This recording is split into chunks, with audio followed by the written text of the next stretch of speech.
আসসালামু আলাইকুম রহমতুল্লাহ বরকাতু। 2025 আমাদের দিকে চলে যাচ্ছে, 26 আসতেছে। আমি একটা কথা বলবো, এই নতুন বছরে যে বিপদ আপদ আসতেছে বা কবে জানি না, সবই আল্লাহ আল্লাহ জানে। তো আমার তো একটা কথা বলবো, আপাতত এই 31st নাইটটা একটু বন্ধ রাখেন। এই আতশবাজি বম ফোটাফুটি এটা একটু বন্ধ রাখেন।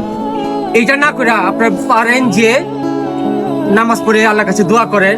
যে যে যে পদে পদে যে বিপদটা আসতেছে, এই যে উল্কা বৃষ্টি, কিছুক্ষণ আগে শুনলাম উল্কা বৃষ্টি, তা আল্লাহর কাছে দোয়া করেন, আল্লাহ এই বিপদ আপদ বালা মুসিবত থেকে আল্লাহ তুমি রক্ষা করো। মা বোন ভাই ব্রাদার আত্মীয় স্বজন ছোট বাল বাচ্চাও আছে, সবাইকে যেমন আল্লাহ হেদায়েত করে আর সবাইকে যেমন আল্লাহ 5 ওয়াক্ত নামাজি বানা দেয়। যেহেতু আমিও চাই আছি, সবাই আমার জন্য দোয়া করবেন। আমি যেমন আল্লাহ যেমন আমাকে একটু নামাজি দিকে ইয়ে করে।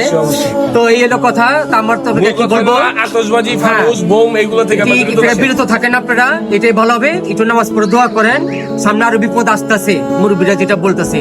তো সবাই যেমন আমরা বেঁচে থাকতে পারি, বুঝে থাকতে। আর যারা মারা গেছে ওনাদের জন্য নামাজ পড়ে দোয়া করবেন, আল্লাহ বেস্ত করে। যারা বেঁচে আছে, রোগ বালাই আছে, ওদের জন্য দোয়া করবেন, আল্লাহ যেমন সুস্থ রাখে, ভালো রাখে। আমিন।